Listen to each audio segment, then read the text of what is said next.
फैनोसो हागौ दा ओंखायनो आं बारा बुंला होननानै सानदों रायजो राजा नोंथांमोन सिगाङावबो फैखांबाय बे एखे जायगायावनो मिटिं खालामलांखांबाय सिगाङाव जेब्ला फैदोंमोन बे समाव बिराद गरममोन बेवहाय दैयाबो माने बुंसारजोबनानै दंमोन अखा हादोंमोन दाथ' अखाबो हालिया गरमबो गैलिया बोथोरा सोलायबाय आरो बोथोरजों सोलायनायजों लोगोसेनो नै दिनै बिटिसिआव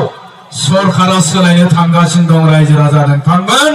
आरो बे सरकारा जाबाय जोंनि रायजो राजाफोरनि सरकार जागोन दा जियानो जा रायजो राजा नोंथांमोन दहाय एसे सिगाङाव बुंलांदों दिनै जोङो नोजोर होयोब्ला नुबाय जोंनि दुलाराय बिटिसि ओनसोलाव दुलाराय बिटिसिनि गामिफोराव जों नोजोर होयोब्ला नुसै बे बिभिएफ हिसाबै खोब सम्भब दरसे गामियाव न'खरब्रै न'खरबा सयगिरिल'सो रायजो राजा नोंथांमोन गिदिरथार गामि दंबा 10-15 गिरि गामि दङ 10-15 गिरि न'खर दङ दा बिनि ओंथियानो जाबाय दिनै सोलायहोथारनांगौनि सार्थआव परिबर्तनखौ लुबैनानै दिनै बिटिसि बाखिनि 80 जौखोन्दोआनो इउपिपिएल हान्जानो भट होनो थांबाय दं रायजो राजा नोंथांमोन दा बेखौ नुनानै बिपिएफनि मानसिफ्रा गिखांनाय मोनदों सोमखिखांनाय मोनदों आरो सोमखिनानै बागदावनानै दिनै रायजो राजाफोरखौ जेरैखि जाया सिगि सिगि खालामनो नाजादों आंखौबो बेबायदि खालामदोंमोन जोंनि बाक्सायाव बरमायाव आं जेला मिटिं खालामनो थांदोंमोन बै मिटिं खालामग्राफ्रा माबा फैसा गैयानो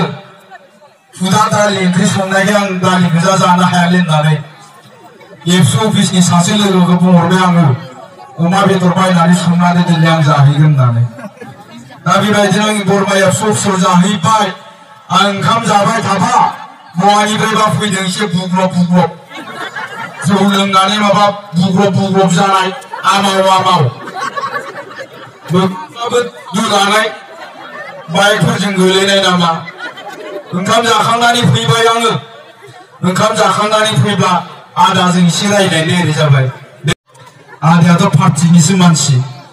औ फेन्सार स्कुल दङ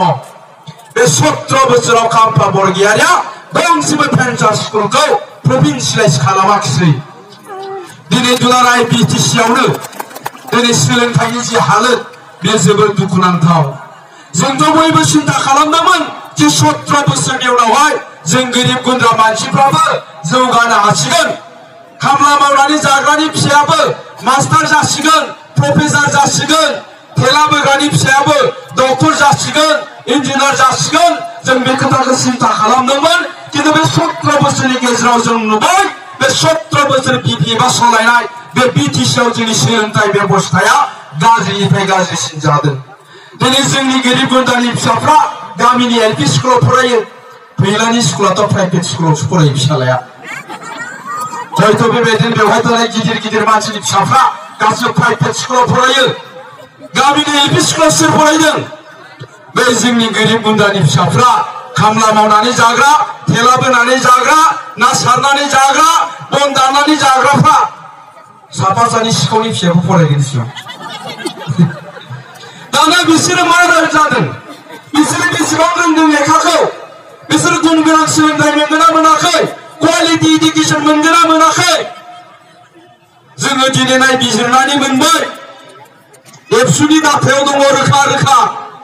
दिनै जोंनि गथ'फ्रा बे गामिनि एलपि स्कुलाव फरायनाय गथ'फ्रा क्लास 5 पास जानायनि उनावबो गावनि नामखौ लिरनो रोङा क'ख'आ क्लियार नङा एबिसिडिखौनो रोङा मास्टारफ्रा फेलबो खालामनो मोनानो फेल खालामब्ला मास्टारफ्रा दाय जायो दा गथ'आ लेखाखौनो रोङा गावनि नामखौनो लिरनो रोङा बोरै पास जानो ओंखायनो मा खालामबाय मास्टारफ्राबो जाय 9 नाम्बार मोनदों बेनोबो 90 होबाय जाय 8 नाम्बार मोनदों बेनोबो 80 होबाय जाय 7 नाम्बार मोनदों बेनोबो 70 जाबाय रावबो फेल जाया नाथाय जेला मेट्रिक लिरो मा जाखो मेट्रिकआव फेल जाबाय नङाबा 3rd डिविजन मोनबाय 2nd डिविजन मोनबाय 3rd डिविजन 2nd डिविजनाथ' जेरावबो सोलिया दानि दिनाव दा बेखायनो जोङो सानदों जोङो जुदि जौगानो गोनांबा थेला बोग्रायाबो गाबोननि दिनाव जुदि सोलायनो गोनांबा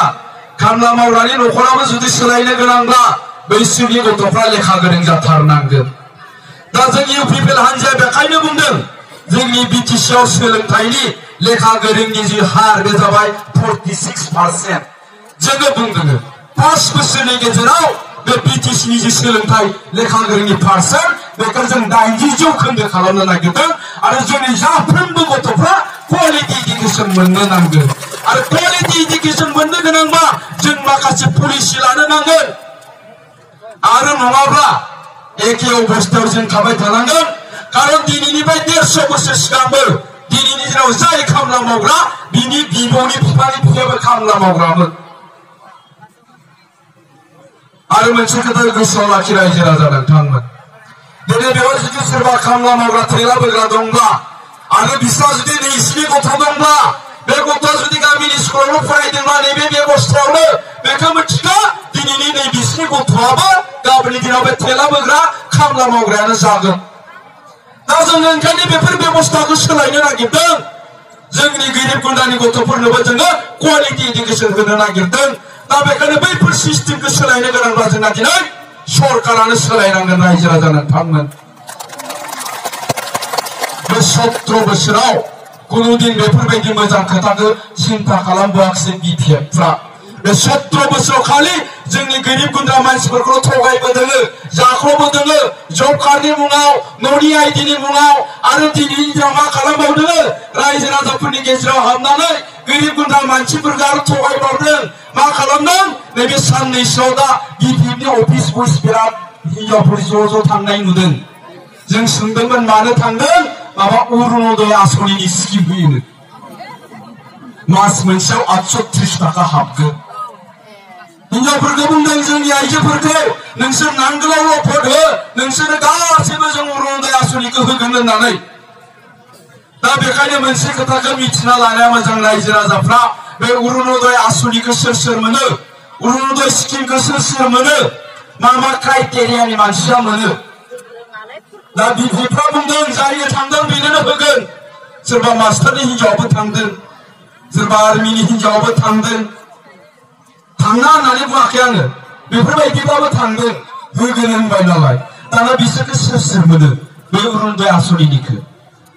जायहा फिसाइजों गारजाबाय, फिसाइजों गारलायबाय, जायहा फिसाइ थैजाबाय, जायफ्रा फिसाइ मोननो रोङाखिसै, जायफ्रा खामानि मावनानै जानो हाया, हेन्डिकेप, आथिं लेंग्रा, आखाइ खंगा, मेगन खाना, बैफोरबायदियासो मोनो। हा सोरबा मोनथारनो लुबैदोंबा गावनि फिसाइखौ थाम्फै मुलि दंना बुथारबानो जाबाय, फिसाइजों गारलायबानो जाबाय। दा बिसोरसो मोनगोन बे अरुणोदय आसनिखौ। जायहा फिसाइजों गारलायबाय, जायहा फिसाइ थैजाबाय, जाय फिसाइ मोननो रोङाखिसै, जाय हेन्डिकेप, बिसोरसो मोनगोन। आरो जायफ्रा मोनबाय बिसोरनि न'नि लांगोनायाव मा खालामगोन, बे अरुणोदयनि लग' दङ, बे लग'खौ साइनबोर्ड गायनानै दोनगोन जे बिसोर अरुणोदय स्किमखौ लायो होननानै। आरो सोरबाफोर जुदि नंखाय इनफरमेसन होनानै फिसाइ थैजायैयाबो फिसाइ थैजानाय होननानै, फिसाइ गारजायैयाबो फिसाइ गारजानाय होननानै बे आसनिखौ जुदि लायोब्ला बे जेल जानांगोन।